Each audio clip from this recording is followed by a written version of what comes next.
Morning, folks.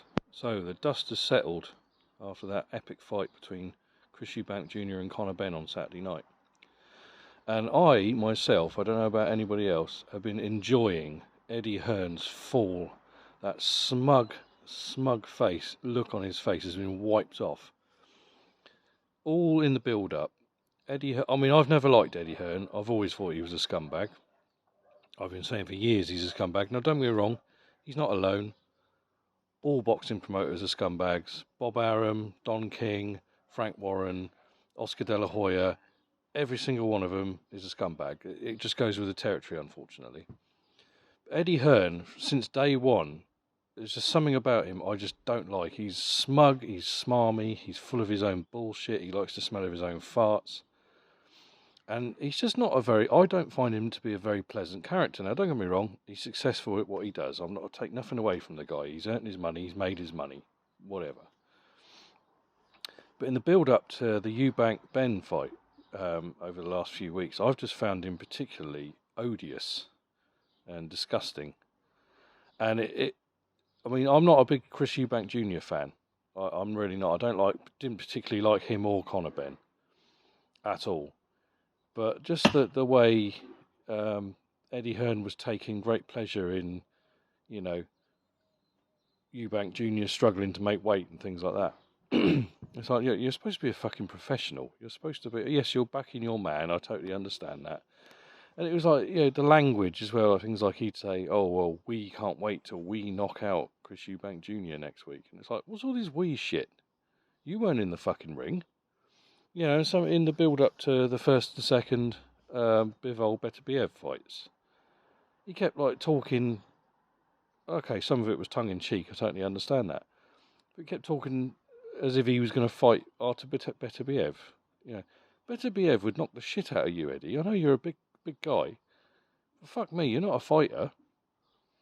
Stuff like that, and all promoters do it. They make themselves when they're there's the weigh-ins and things. There's a face-to-face, with the belts and things at the weigh-in, all the press conferences. But Eddie Hearn always seems to think it's about him. People aren't paying to watch you fight, you fucking idiot. People are paying to watch the fighters fight, believe it or not. Isn't that strange? That people would want to see the boxers. People aren't interested in Eddie Hearn or Frank Warren or fucking Don King or whoever throughout the years. Bob Arum. Yeah, they're there, whatever. But he always seems to try and make himself the dominant face of it, and I always find that a bit unsettling. What the fuck are you doing? You're not a fighter. The fighters are fighting. You're just the money man. You're the promoter. Stay out the fucking way. And I was glad when Chris Eubank Jr. put him in his place a few times in the various press conferences. People aren't here to listen to you, Eddie. They're here to listen to me and Conor. Absolutely right. And of course, Eddie Hearn, he has to fucking spin the narrative all the time. Yeah? All this shit the past few days I've heard, oh, Conor Benn's the people's champion. You fucking what? What the fuck are you on about? He lost a fucking fight. It was a very competitive fight, a fantastic fight, and he's got nothing to be ashamed of as Conor Benn.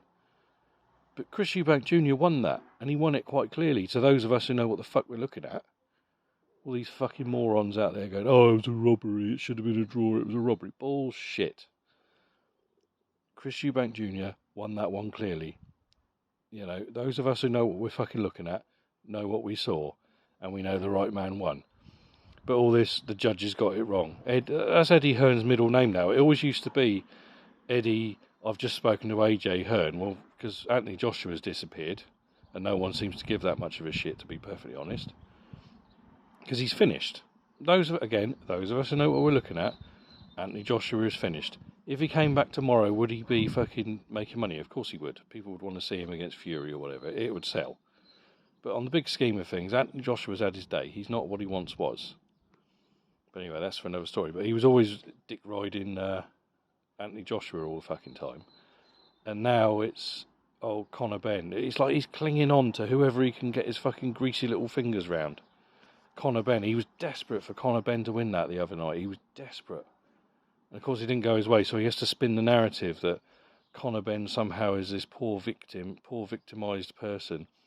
Okay, he popped for 2 drug tests a couple of years ago, 2.5 years ago, and he's been supposedly cleared by somebody. He hasn't presented enough evidence, in my opinion, to clear him of anything. Yeah, he kept on about this 72-page dossier full of proof and evidence that he didn't do anything, but he wouldn't show it to any fucker. So if you're innocent, why aren't you showing stuff? It'd be like if I went out and if I got accused of murder tomorrow, and then I said to the police, well, I've got a load of evidence saying that I haven't done it, and they'd say, well, can I see it then? No. Well, it doesn't make any sense. All the way through, he kept saying to Piers Morgan and people, he had all these experts, he had this expert panel of scientists and doctors and God knows what, and he had all this evidence in his 72-page dossier or whatever it was, but he wouldn't show it to anyone. That's just fucking ludicrous. But anyway, he served his ban essentially because he hadn't fought in the UK for a few, 2.5 years. But to me, he's not satisfactorily proved he hasn't done anything. But that's just for me. I mean, other people have their own opinions, and that's fine. You carry on.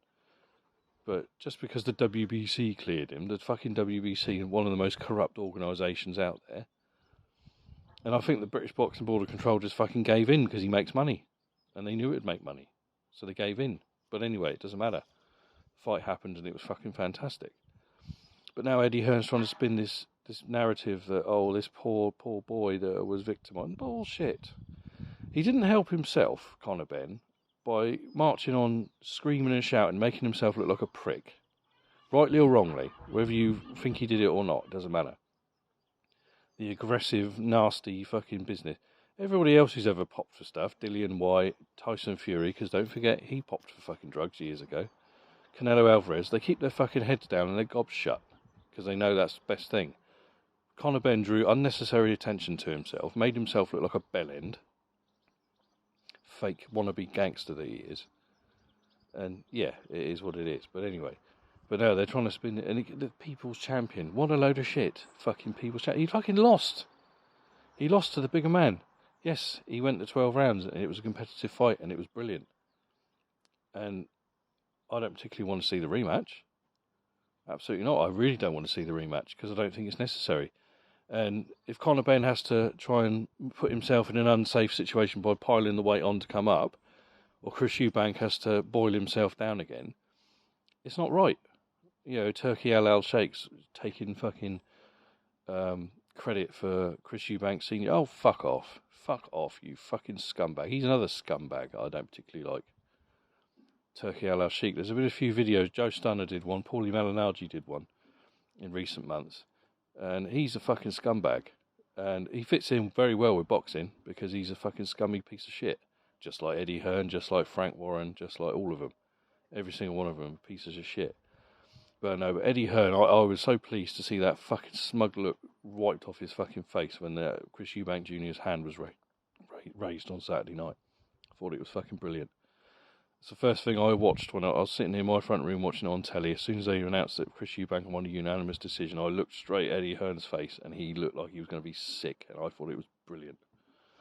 Just like when Katie Taylor lost the fight to Chantel Cameron a couple of years ago, or last year, whenever it was, the year before last. Yeah, and he just looked like he was going to be fucking ill. That was last year, was it last year? I lose track of what's happened when. I'm getting fucking old, mate. But yeah, he looked like he was going to be sick that night, and I thought it was fucking brilliant. And the night he lost the 5 versus 5 of Frank Warren last year in June, every single one of his fighters lost to every single one of Frank Warren's fighters. I thought that was fucking fantastic. Eddie Hearn, you're a piece of shit. Now, who am I? I'm just a guy. I'm just a working class guy who loves boxing. I'm a nobody. I don't have as much money as Eddie Hearn. I'm not as successful as Eddie Hearn. It doesn't matter. You are a piece of shit. Anyway, that's enough out of me. Take care, folks, and I'll speak to you soon. Sorry for the rant, by the way.